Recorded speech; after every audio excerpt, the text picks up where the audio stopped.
at the bottom of the ocean. I'm at the bottom of the sea. At the bottom of the ocean. Don't know if I'll make it back home.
Welcome back, everybody, to the UPL League here for Fall 2021. My name is Infernosis, joined here by the man himself.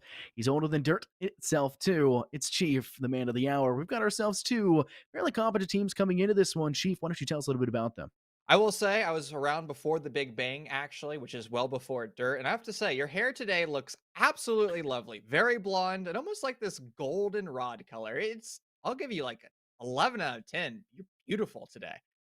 But with that being said, you're right. We have some very phenomenal rosters. Let's bring up our rosters and actually start to talk about Emergence and Surf.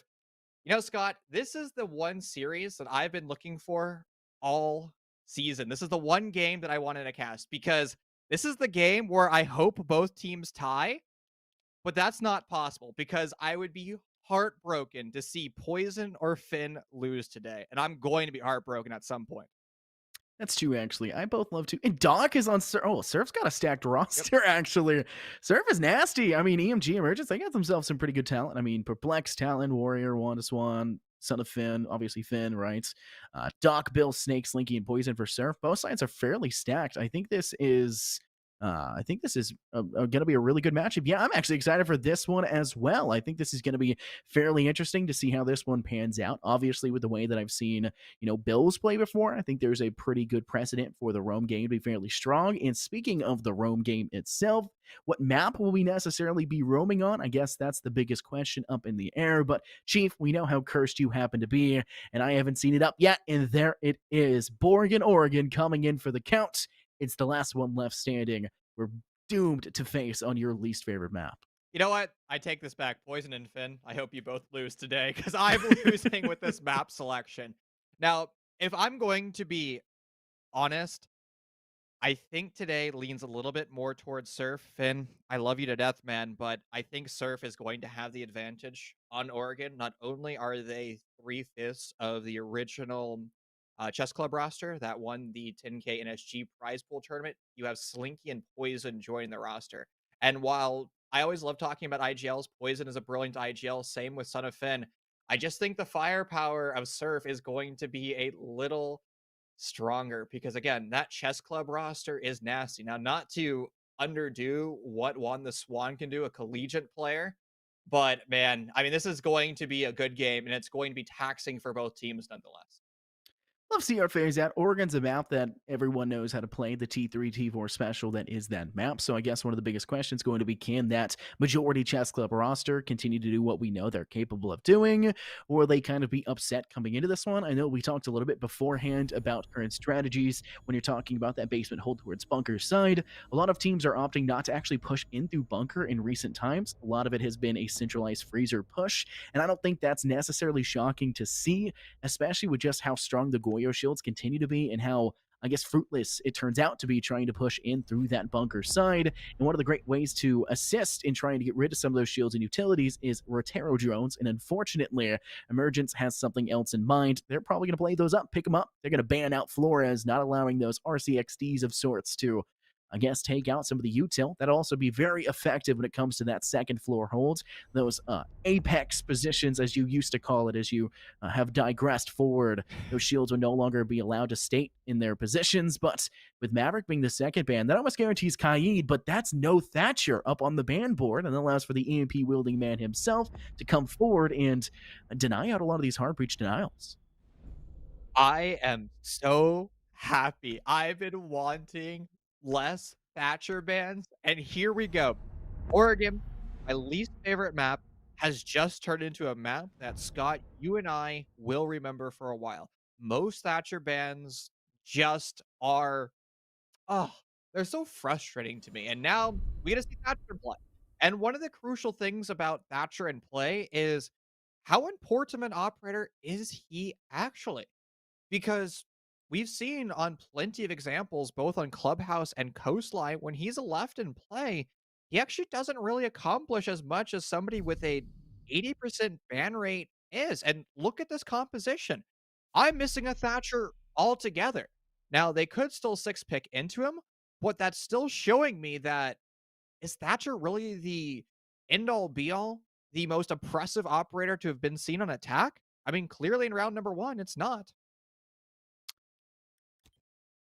Well, Yeah, I don't think there's anything. Oh, man, Coastline is different. I casted a Coastline game yesterday, obviously, for a different league, and Coastline's kind of a different beast in recent times. I mean, you just gotta play really aggressive, but I've never thought Thatcher fits really well into that map. There's just not very many hard reach There's a options that are couple viable. spots. There's very few, Like though. if you look at like downstairs bar, where you're holding the You can get deployable that center shield wall. by I guess a bomb chassis. I mean, you're putting 3 ADSs there. You're putting in a Rooney Gate and Will My Pancakes. When Thatcher's unbanned, because very frequently is, why not bring a Thatcher? You throw one Thatcher, and then you hard breach that wall, and then that beautiful utility, that beautifully complicated setup is just no more. I mean, same example here. Look at the way Emergence is playing. There are ADSs, 2 of them over on the freezer side, probably 1 over by Jay. If you brought out a Thatcher, you use 1 EMP, those ADSs are turned off, and you can commit fully to freezer. That's the thing about Thatcher. He no longer destroys utility. He is going to expedite attack. Just swiftness. Swiftness is paramount, especially with the way that a lot of defenses are playing in recent times. It's kind of a game of biding your time. We have fallen out. I think you'll agree with me here, Chief. We've kind of fallen out of that 30-second meta on a lot of maps, but we're still kind of facing defenses that want to play into that one and force attacks to do so. And one of the great ways to do so is to continuously just burn out utility with ADSs, with magnets. You can do the same thing when you talk about burning these Vulcan shields and just biding time in corners. Smoke's always going to be prevalent. Fins on that there. The Toxic Babes can cut off sidelines and corners. When you ban that out, typically on Chalet, then you also can bring out Tachanka to fill that role as well with the Shumika launcher. And it really is a game of buying time. For a map like Oregon, though, you don't need that much time to get the job done. You just need to clear out your first and second floors, and it looks to be that Serve have done that. You saw the Emergence 2 roamers taking their step back initially, but Serve are going to clear themselves, give themselves a bit of a safety net to push down to the basement side.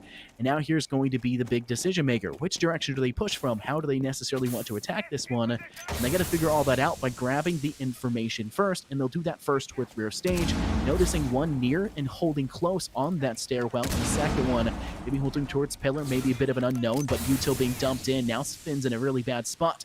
Let's take a step away, but the Toxic Babes will buy a little bit more time on top. Finn is a dead man at this point.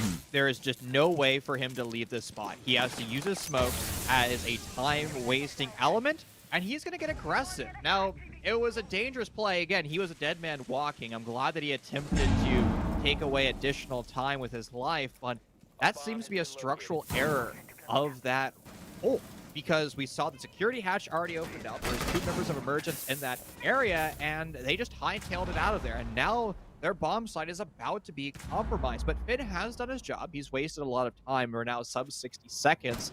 And Surf really doesn't have an advantage going into this execute. There's not a lot of areas for them to push. They're still attempting to go through the west side of Freezer, but they are stalling because there are multiple barrels of Emergence players challenging that angle that attempted to start to fan out, and there's a Finka charge getting that DBNO. Talon's going to fall, and the members of Emergence are not looking strong in this round. They weren't able to absorb that clock, and they're being forced to hold these angles. Flex finds one, but that's not enough as it spills from behind. Finka has been extremely strong at a recent time here, Chief. I mean, he's been getting picked out time and time again. It's great assistance for down but not out, especially with the way that HP has kind of been reworked. It's a bit more obvious for things of that sort, but Finka is also extremely strong. She's got a strong weapon. She can assist with teams. She's got nades as well, which just kind of changed things up in its head. No longer do you have to bring Sledge as that kind of tertiary operator pick to follow up nades with Iana. You can bring Finka instead, and you can play a little bit more strategically. Some people prefer, some people don't. It's a bit more of a team coordinated team chemistry player, and in my opinion, it works on maps like this. Maybe not so much on a map like Cafe, the worst map in human existence, because you do have to kind of make that open floor plan that requires a Sledge in the process. But on a map like Oregon, it's not a huge necessity. There really is only one floor plan that you can open up, and it's trying to gain control of the second floor, but you're playing it from below, maybe trying to nade a player out from behind bunk bed. Maybe you try to get a nade from underneath towards backside of that kid's room. There's a couple nade opportunities from below, but there's not really a viable option otherwise to play that verticality. So yeah, there could be some importance here in this map, especially with the way that we've already seen that Finka get played. Bills has found a 4K in round 1 and is doomed probably to repeat that over and over again. I said Bills dominance when we were talking about the pregame. I can only expect that to continue, but setup's going to go through. They're going to place one of these shields quite aggressively in trophy, like I talked about prior. That's going to be set up for them because Emergence banned out Flores, which means they don't have to worry about that shield being destroyed just as quickly. And while they did falter a little bit in denying and slowing down Surf, this time around they've given themselves a little bit of a better setup for it with an ADS placed next to Bear Pelts. And hopefully we'll be able to deny some of these nades and maybe even no Gone 6 available for the opposing side. They just have to deal with this with long-range engagement. The defense that we're seeing in Dorms entering in round 2 is going to be just a little less complicated because in round 1 we saw that extreme hold and emphasis being made in Freezer and it just didn't work. But Finn in a dangerous spot, he loses his life as a result. And the attempted roam didn't accomplish anything. It was just a hot drop through security. And now we're seeing Emergence, no roam, but it's going to be all hands on deck upstairs on the second floor as they're putting emphasis on every single square inch, particularly over an armory, where we see the hatch reinforced, and we see utility there as well. A DB&O from a nade, and Slinky now finds 2. Emergence's hold has not gone the way they want. It's individual play, Scott, and they all get gunned down. Those nades, just way too much to contend with. Finn's in a bad spot, forced to toss the Toxic Babes. Walk-in Closet could be an aerial of push, but perplexed, maybe a little perplexed how that one went down. Surf Esports will get right through this one with a flawless round at that. A just completely dominating performance from them. The second they stepped in to find themselves 2 kills off the top, another kill towards Armory side, that was all she wrote. Emergence didn't have the player count to defend that objective any further. They did not have a position to force Surf into a funnel, and that may be one of the weakest parts. If they're trying to play the slow game, yes, you can force Surf into a funnel, but if you lose your players before the funnel can go through, then you're going to have to rethink that strategy. And Emergence are going to have to rethink basically everything from the ground up because that was just not good on their part. I mean, we saw a 3-way attack from Surf, pushing in from Master, pushing in from the North Highway window, and the upside down rappel over towards, would that be the east side of Armory. And it was particularly Highway window and Master that applied the most pressure. The 2 members of Emergence that were in Trophy, they were pressured and they were forced to make the decision where the biggest threat is coming from, whether it was Master or whether or not it was from Highway. Trick question. They were equally as important because a nade came from Highway and we saw Lion come in for Master. So that was just kind of a sloppy defending execute. We saw 3 ADSs there, and it wasn't able to stop the nade. My suspicions were because the way we saw those ADSs placed, they're behind that, I guess it's a couch or a chair, and they don't have line of sight into utility coming in from Highway window. Instead, it only has line of sight coming in from Master. So the nade just perfectly cooked, detonates the shield. The players have no cover. They get smoked from the E1D and the Lion 308. And then Juan the Swan over an armory, he has nowhere to go. I mean, he's being pinched from the exact same angles, if not worse angles. I mean, he gets failed as a result. And then 2v5, Emergence, they're a great team. They're just not going to be good enough to break that down, especially when they lose 3 players in the first 45 seconds. Talk about, I mean, when you're talking about the way that we've seen them play so far, that's 2 rounds in a row where there's been an angle cut for a defensive player not being given the space to rotate, and they're basically just playing to die. Yeah, that's a bad spot. That's on Emergence, in all honesty. Yeah, you can sit in Armory, but at the same time, you got to be able to coordinate with your team, and they just outpositioned, they outplayed them, outgunned them. Surf have been very strong in these last 2 rounds. I think that's only doomed to repeat itself. You had a bit of a pick there, but they're going to switch over. 6 pick back to the Finca. Interesting to say the least. Wamai was picked up, 6 pick now over the Ally, trying to bait out that there will be those magnets, but in all honesty, I don't think Surf have actually pushed in through bunker, so those magnets aren't necessarily a big problem towards Jay. They will still have the problem when it comes towards that Freezer side, as we do know that double ADS setup was in play, but we've also seen Surf play that hatch inside of security and completely deny the rotate, so there's really no chance for Emergence to hold that direction again. Could be an opportunity to play for the rotate game and kind of play the long con, but Emergence has been failing time out and time again to kind of play the long con and force Surf into the long play, and instead has just been swiftly rushed through, found themselves in poor opportunities, and just not put themselves in good straights. And you talked about that ADS inside Trophy that was poorly placed. Typically, you see that ADS placed in the bottom right of door leading into master bedroom, and it's just behind the couch, not up on the wall, and typically you can find any and all util that's dumped through. Just misplaced. You toss that on the left side of the room, the ADS too far away, and that's where you're going to find success against that shield. And Surf played that one to a T, Emergence on their fingertips. I want to theory craft with you for a second. What is the job of utility in Rainbow Six Siege on the defensive side? Is it designed to waste time? Is it designed to remove attacking utility? Is it designed to allow the defense to be more comfortable in their hold? That's kind of a trick question because it's all three and really depends on the scenario. But the way Emergence is playing it, it's almost like it doesn't fit into any of those three buckets. They're just playing the map and putting utility down. I mean, look at this roam here. How do those ADSs help those roams? It doesn't. It only helps Finn. They set up a nice 3-lane crossfire over into Zulu, but now the roamers have been filled. Once again, Finn is on an island. His hatch is exposed, and he really doesn't have an escape route. So once again, Finn is going to have to use all 3 of his toxic gas grenades to deny the stairwell, and then he's going to have to fight. He will have some cover. I believe it's going to be Perplex behind him, but still, that's not really where Finn wants to be. He can get flashed, and those ADSs will temporarily protect him, but I mean, it's very easy, and I expect a team like Surf to be able to deal with that utility almost instantly. Again, I just can't see Finn lasting too long, and right now, Surf, they're much slower on this attack. They have yet to deal with Finn, but that's because they're participating in other avenues of this round. They're still removing the hatch. Beating has yet to be detonated, but they're still worried about other portions. Now, everybody's alive. That's still the plus, but it's not exactly where I want to be. Emergence, though. Delaying time, 2 minutes. Excellent. We're going to have to see what it translates into when we hit sub 60 seconds.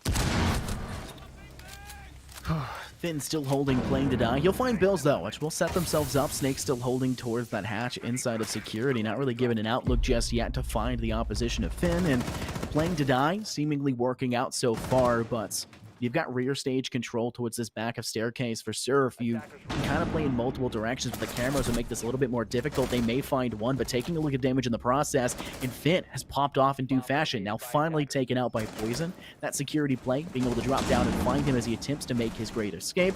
Really ultimately denied, but still having to find more up top. Juan finds one. Refragged back by Slinky. Perplex steps up big, but you still have only one player left against Surf, and it's Poison. He's deep inside sight. Now in Laundry. Make their rotation away. One player in E-Box and one holding in Blue Bunker.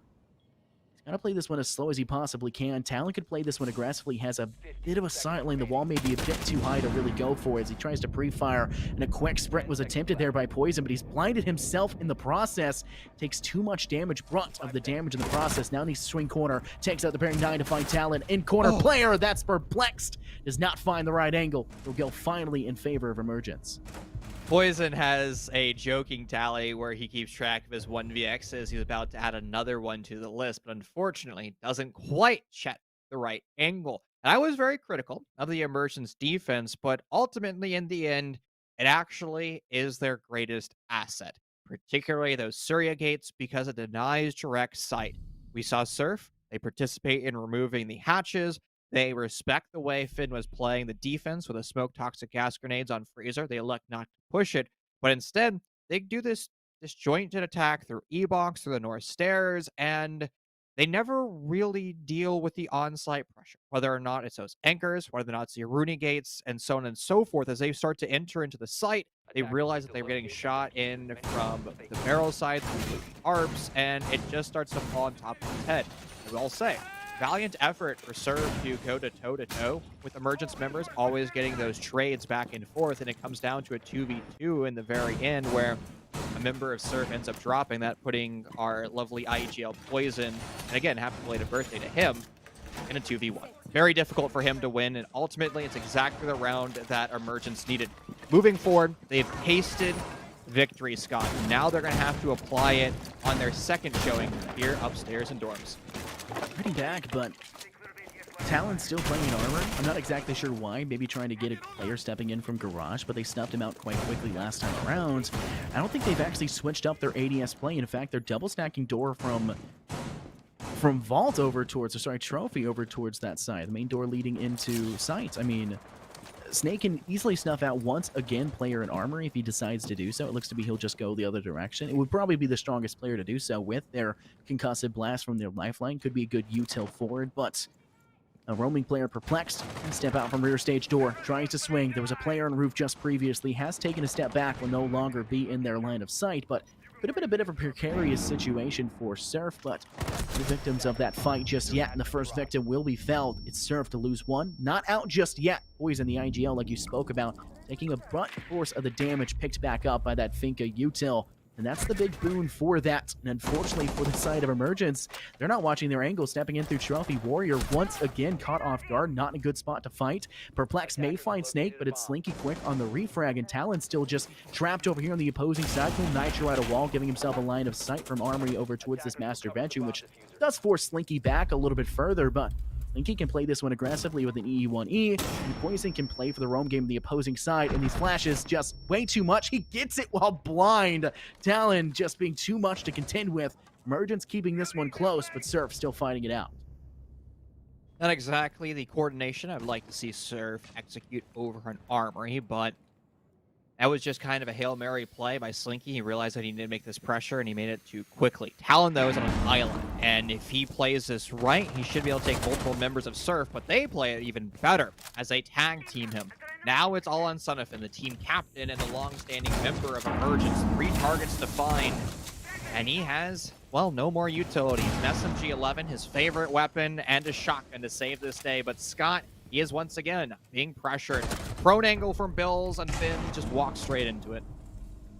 I love Bills. Chief, I love Bills so much. I think Bills is actually one of my favorite players on Surf. I think that's probably a fair thing to say. I love watching Bills play. He's aggressive. He's competent. He had a couple spots trying to fight Talon over an Armory where he could have maybe gotten the shot sooner, but the second he caught the shoulder on the left lean, he found the option. They had the intel behind it, whether it be drone or whatever source of intel they were able to gather off of. They knew where the player may lie.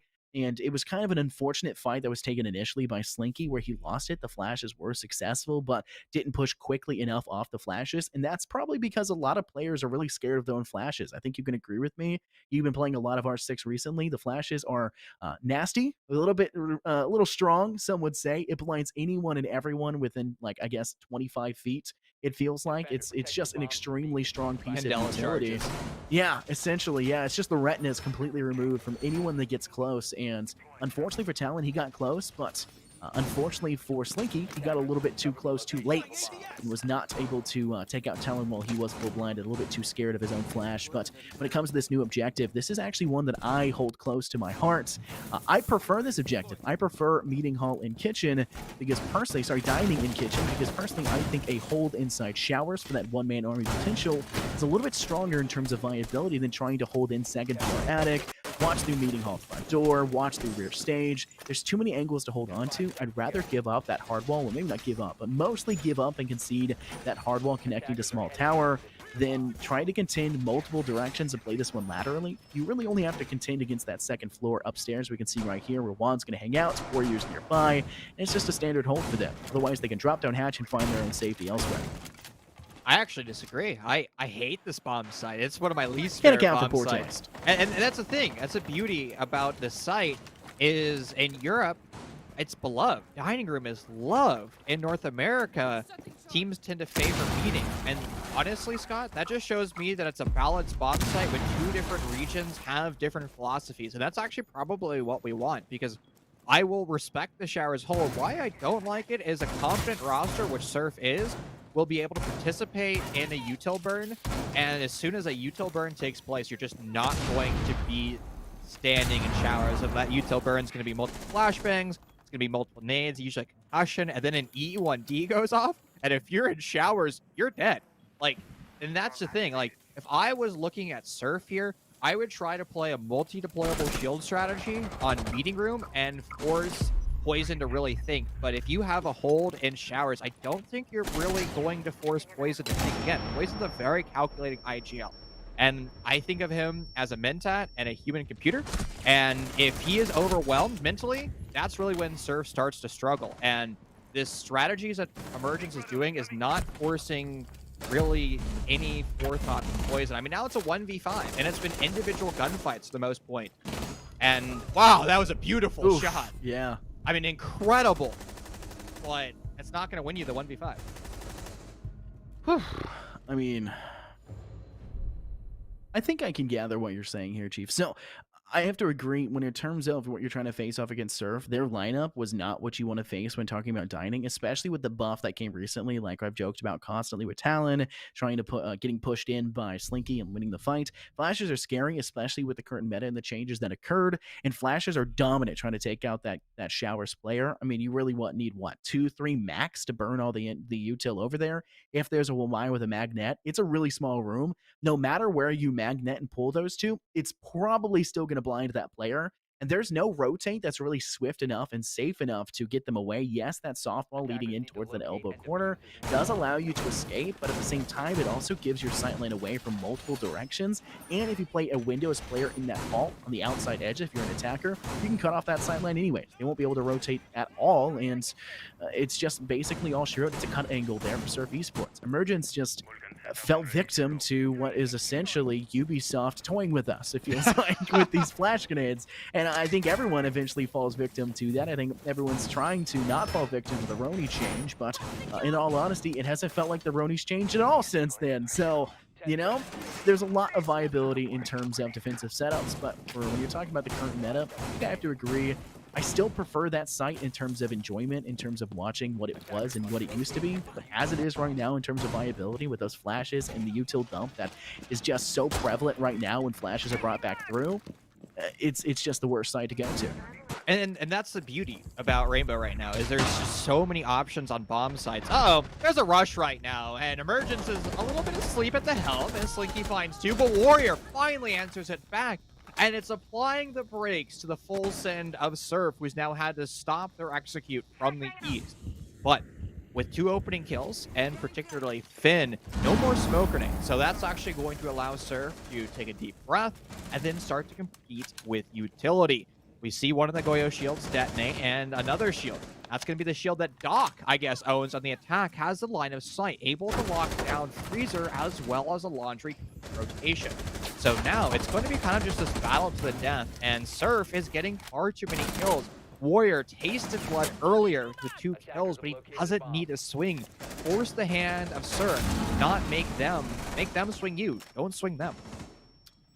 The fact that it's not a Vulcan shield, the J Bunker, probably just bit them in the rear more than it would have assisted them prior to actually have it be one, because Doc is still safe. The Nitro Cell goes off, and that shield does not explode in a fire-burning fashion, which then allows for him to step up through hole created that was not allowed to be reinforced in time, and it's just another dominant Surf Esports round. You did not prep yourself for a quick rush. I saw this last night as well when I was casting State Alchemist versus... I don't know why I can't remember it now, but the last night game, It was Infamous is who it was. Yes, Infamous versus State Alchemist. State Alchemist won a round in 35 seconds on Cafe. Jeez. Quite literally sprinted in through Garage, sprinted in because they did not reinforce Freezer hardwall. They left it soft so they could rotate from VIP, and they just sprinted in from Garage, opened it up, stepped inside, got every single kill they could, and then all the players that were on the second floor playing that extended roam, trying to buy time, were nowhere near the site. And that's another one of those moments. It's a different kind of play here for basement site, because yes, you're kind of turtling here anyways. Everyone should be somewhat nearby, but if you do employ that rush strategy, it's a game of chance. You're really throwing it up in the air, and it comes down to gun skill. And I'm trusting Bills, I'm trusting Dunk, I'm trusting everyone on that Surf Esports side 1,000,000 to 1 when it comes to these gun skills. They're dominant. They're just outclassing Emergence in a lot of these gun engagements. It really feels like these 50-50 engagements are dropping in favor 80 to 20 for most of them. And it's a little bit, I'm perplexed, and I'm sure the rest of Emergence, as well as Perplexed himself, is perplexed. It's just not what they want to see. And I guess the big question that's going to be tossed up is, can Emergence make the return on the attack, or is Surf Esports just going to put a pin in it and win the next few rounds? I have 100% faith in Son of Finn to be able to bring this series back. And that is not just a friend of Finn. That's hard to say, saying that. I mean, Finn is a strong player and a strong IGL. And I expect him to be able to right his ship. And also, we have 2 former UGA collegiate players in the lobby. It's going to be Perp as well as Juan. And they haven't been playing collegiate in the past year. They had to take a hiatus. So I wonder how much of that is going to be affecting 2 of the members of Emergence, because they haven't been playing as much comp as probably the other 8 individuals in this lobby. And it could really affect the way you hold. What a smart barricade bait by Doc, but unfortunately, he just stands there.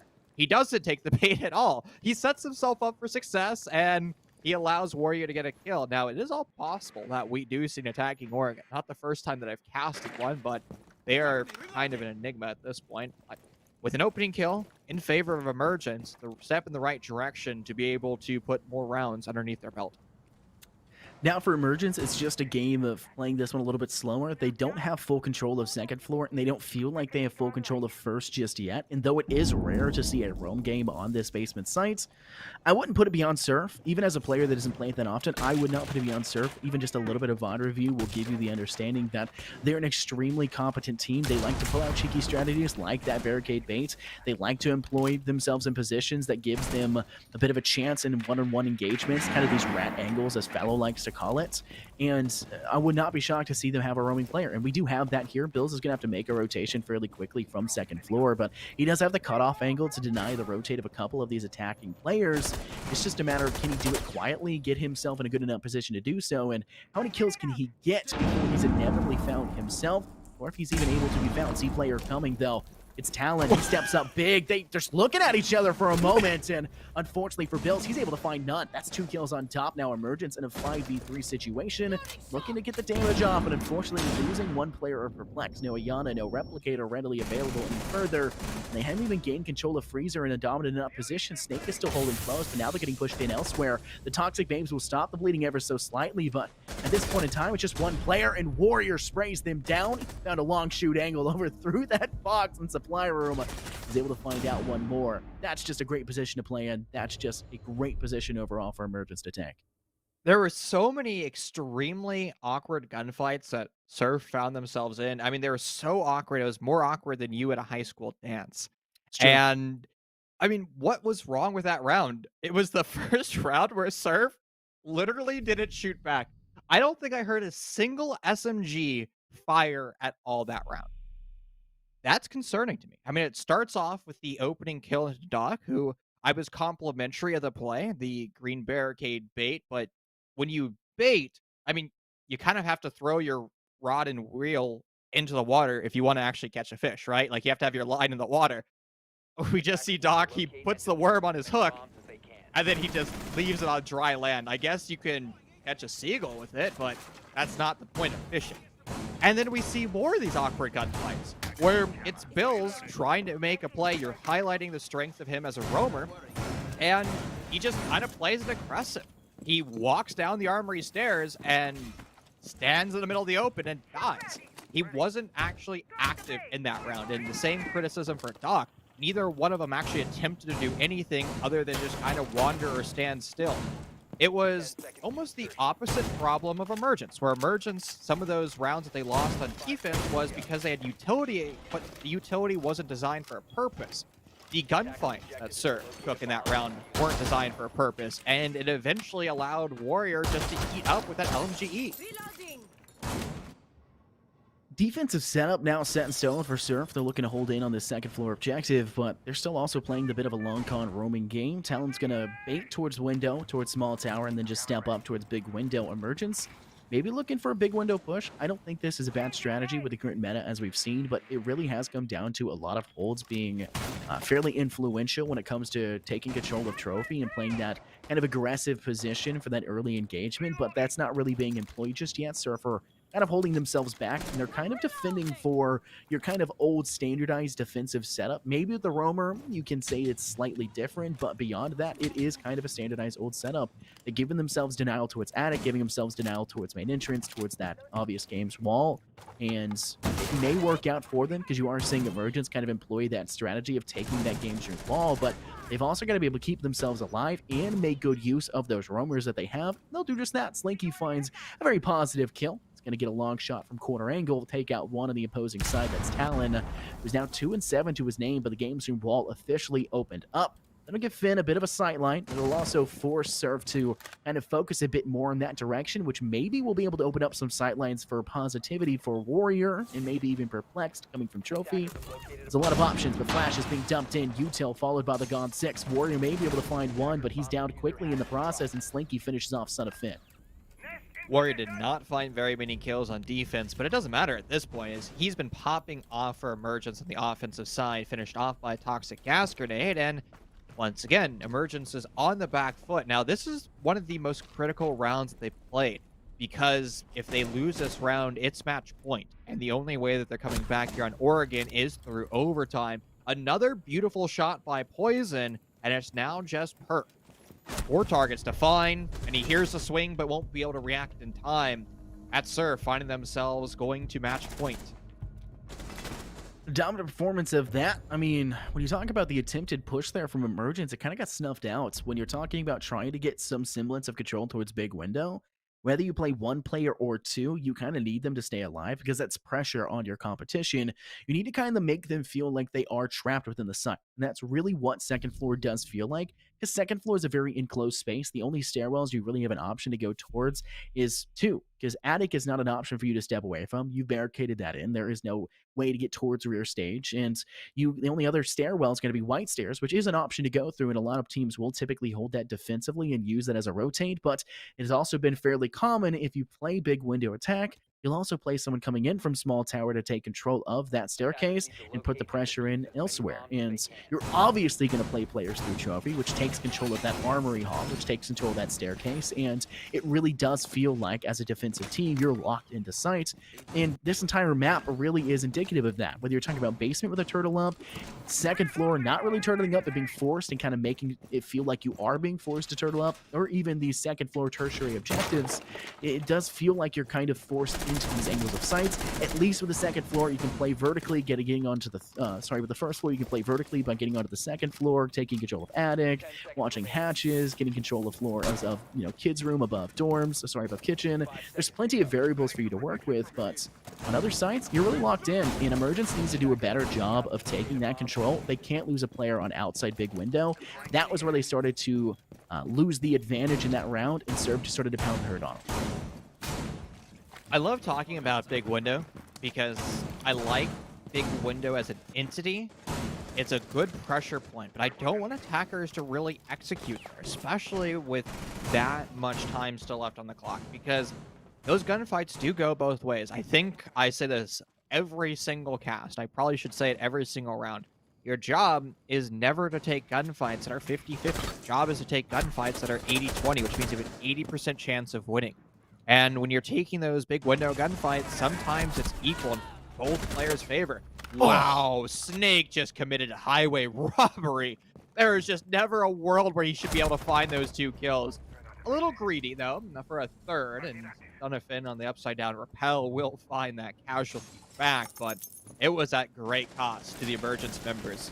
Now, Emergence has to slow down. They have to realize that this is a dire round for them, and they're going to have to leverage. I like the way that they're using their hologram clone to get information once to be able to capitalize information, and all of a sudden that beautiful play of Snake has been undone. It's now Surf committing to a little bit too aggressive style of play, but you have lost a set of impact grenades, and you have lost a set of nades. So the deployable shields in this lobby, currently 3 of them, they are all going to be active except for 1, unless some have been destroyed already.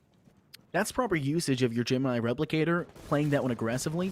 Double swinging is probably one of the strongest strategies in any shooter game ever. You see it all the time in CSGO, Valorant, any current competitive scene FPS. Double swinging is just the way to go, and you see that there. And in R6, you get to double swing with only one person really being in a dangerous zone. Quick rush, though, Gone 6 being employed towards that laundry staircase. They'll be able to find one. Perplexes when he finishes off the kill into Bill's Docks. Quick on the refrag, though. And Finn's going to have to say, hey, I don't feel comfortable pushing in that direction. We'll turn it a different way. Unfortunately for his teammate of Juan de Swan, he's going to be swimming with the fishes, and it's just going to be Finn left standing. They'll actually trade each other out. An interesting way to finish that one off, but a way nonetheless. It'll be a Surf Esports win, 7-2. Can't say we didn't see it coming after the first few rounds performance we saw from Surf, but Emergence did put up a really good fight on their attacking half. I liked what I saw. I started today off saying I was going to be very disappointed at the outcome today because I was going to be heartbroken that somebody ended up losing, because I wanted both these teams to win, and I expected a good performance. I was 7-2 was the best Emergence had today, and I'm just going to allow that. They tried their best, and I can't fault them for that. However, if I were to give them some criticism, it seems to be the way that they're placing utility on defense isn't really helping players perform. And many of those rounds that we saw being won, if we go back to the basement round 3, where we see Son of Finn find that opening kill, that was because Surf made a mistake on the nade. It wasn't because of the structured play of Finn on Freezer. It wasn't because of those ADSs. And we would see those mistakes be made on multiple bomb sites and even moving over to their attack. We never really saw them coordinate. Their one successful win on attack, round 7, well, that was because Warrior just kind of goes nuclear and the members of Surf were caught sleeping.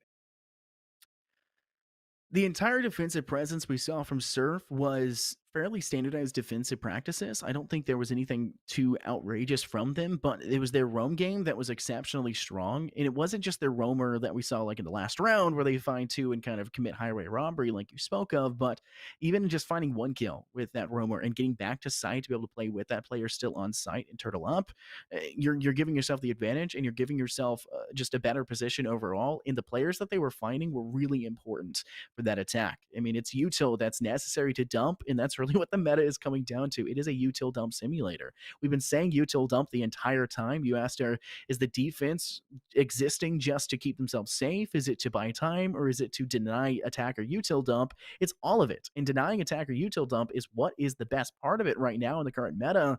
And when you lose out on a lot of the util that's dumpable, then you don't really have a great way to guarantee sight lanes, guarantee safety. And those 50-50 gunfights that they've been engaging with that you wanted to be 80-20, well, they're becoming 80-20. Just the 20s on your side and the 80s on the opposition. And again, it's purpose with utility. I'm glad that you echoed what I said earlier about why you should be using utility, but sometimes emergence would be, I guess, in the fourth bucket where it wasn't really fitting into any of those niches. You just have to do things with purpose. And Poison and Surf in particular does everything with purpose. Now, to be fair, this Emergence roster is still relatively new. Finn is the legacy member who's been on this roster for well over a year. And then the next, I guess, eldest player is going to be Talent, who's been around, I think, since the start of the year. So, I mean, we've been seeing these Emergence roster turnover pretty frequently, and that's also going to hurt them just a bit when it comes to their overall team dynamic. Where the side of Surf, I mean, you have that 10K winning NSG roster, plus with Slinky and Poison now. Mr. B, who is the team captain IGL of that roster, phenomenal player, but you've just changed philosophies with Poison joining the team, and so far Surf looks practically unstoppable. I think they've only dropped a few maps and a few series, particularly the First Blood Amateur tournament this weekend. So that being said, Scott, it's been an absolute pleasure to cast with you, as it is every single Tuesday, ladies and gentlemen. We'll be back tomorrow, 4 p.m. Pacific Standard Time, 7 p.m. Eastern Time, for more wonderful Unified Premier Rainbow Six Siege.